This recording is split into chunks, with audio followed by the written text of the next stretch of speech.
Today, I'm going to be discussing the trials and tribulations of fitting a binary response model to data that was generated in a deterministic computer simulation. And I'm going to be doing it through the context of this case study. So Armament Center's next-gen breaching technology is developing a new munition to more effectively cover minefields and neutralize subsurface threats. The system architecture is, I can't legally tell you about it, but I can tell you that it relies on fused dart-shaped penetrators that are fired into the ground and deliver an energetic payload. So the team conducted experimental trials exclusively in deterministic finite element analysis, simulating individual penetrator to mine engagements. An uncertainty quantification methodology was used to construct what's known as a surrogate model, aka meta model, or emulator, which is just a closed form mathematical function that interpolates and approximates the FEA results. And surrogate modeling is a highly effective tool for exploring experimental design space, and at the same time minimizes the overall computational burden of the experiment.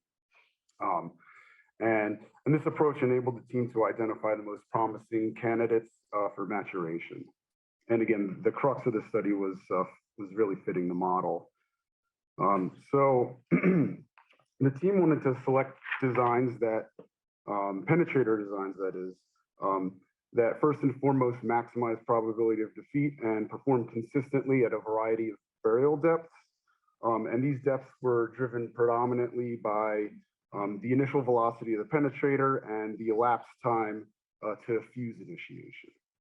And other preferable design qualities include things like easy to manufacture, low profile, minimal weight, and high performance even at slower speeds. The feature set included 6 dimensions, as well as the velocity and time variables. And the geometry was subject to additional constraints to avoid considering penetrators that were just nonsensical. And by the end of the experiment, we had run 261 simulations.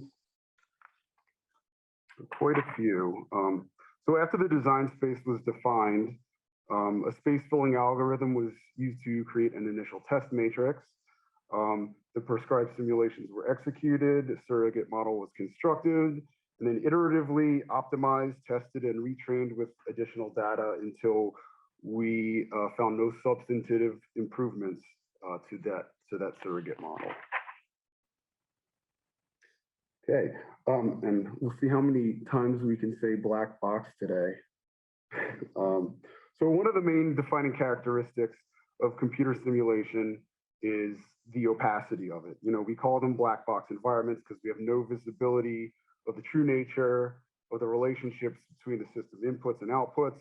And the functions used to emulate these black box environments are typically providing perfect or near perfect fit to the data. So we can imagine that they would be highly nonlinear, but they also need to be continuously differentiable so that we can run optimization routines on them. So we can think of like a topographical map that will report elevation as a function of latitude and longitude.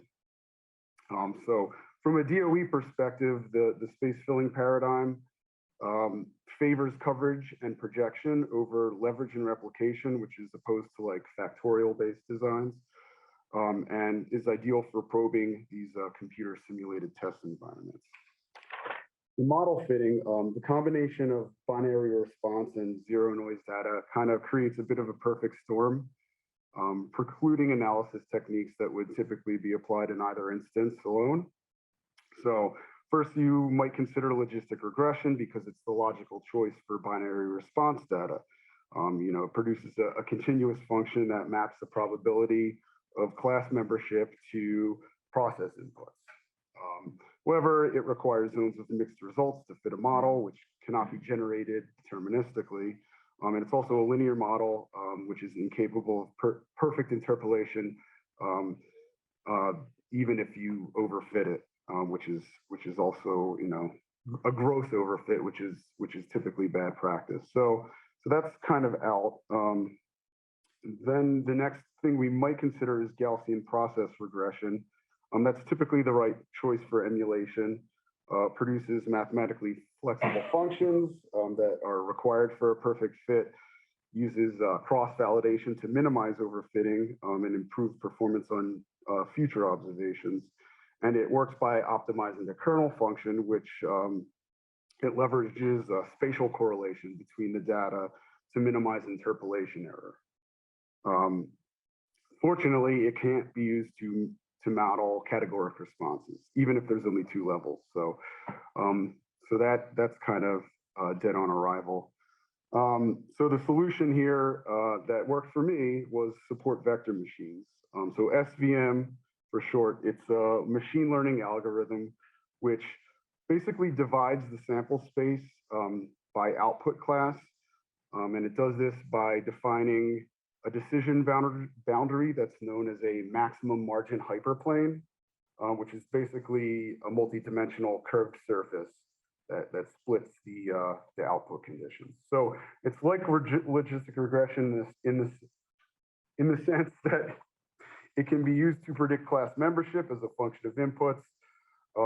The SVM hyperplane is highly flexible, just like Gaussian process regression, and it uses both the kernel function and you can incorporate cross-validation as well to minimize overfitting.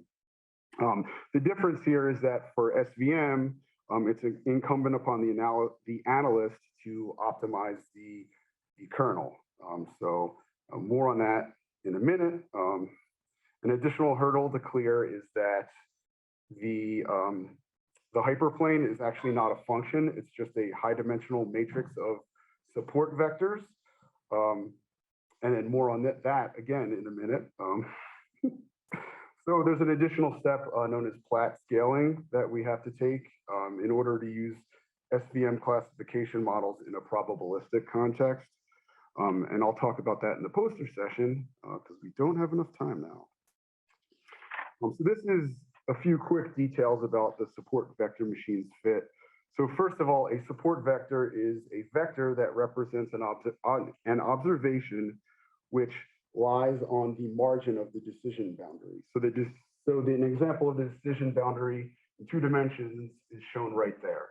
So it's a curved surface that splits the data, but we're obviously only able to see it in 2 dimensions right now.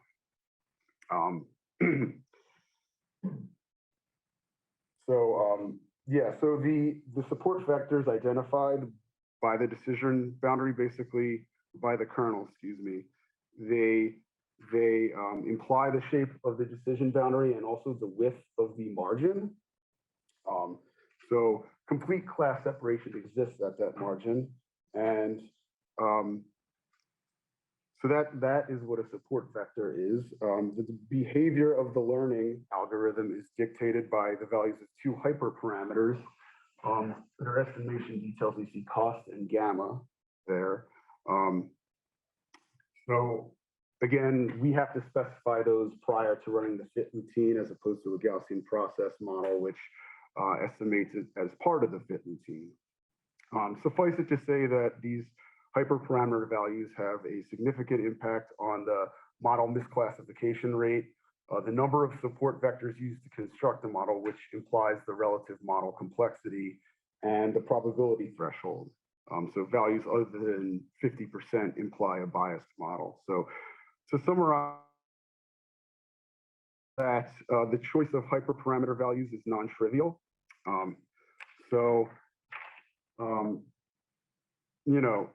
Despite the inherent complexity of these nonlinear models, it's still desirable to avoid needless complexity. So in order to optimize this, the hyperparameter values, we want to fit a model defined by the fewest support vectors possible. We also want to achieve a probability threshold, so that ensures an unbiased model. But at the same time, we need to fit a model that provides us perfect fit. So we have kind of these optimization goals here. And the approach I took was kind of the opposite approach that John took. I did reinvent the wheel. So I did a meta experiment featuring it's a hybrid application of grid search and Bayesian methodologies. So first, I ran a suite of support vector machine models with different values of cost and gamma captured in that data table. And I also have a list of the number of support vectors, the training misclassification rate, and the probability threshold. And then I conducted a course optimization by fitting second order least squares regression models and used desirability functions to hone in on my hyperparameter values. So the emulator performance on the new data improved significantly over several iterations of experimentation. Once the performance was deemed sufficient, we could use it to explore the team's design objectives, which luckily could be expressed as simple mathematical functions of the dimensional features. In the example that we're looking at below, the easy to manufacture concept simultaneously maximizes the probability of a go and minimizes the difference between those two, the two dimensions D2 and D3. And optimizations like this were carried out for each vignette defined by the team to arrive at our candidate penetrator designs. Then here, these surface plots show the probability of a go versus the velocity and the time until initiation for different fixed geometries. And you can see the plateaus at the top indicate visually the robustness of each unique geometry. So we were able to select multiple viable designs for follow-on development and experimentation. We actually prototyped several of them, and they're undergoing live testing right now. So in conclusion, this study led to directly to the continued success of the next-gen breaching program. And that's it. Acknowledgements, references.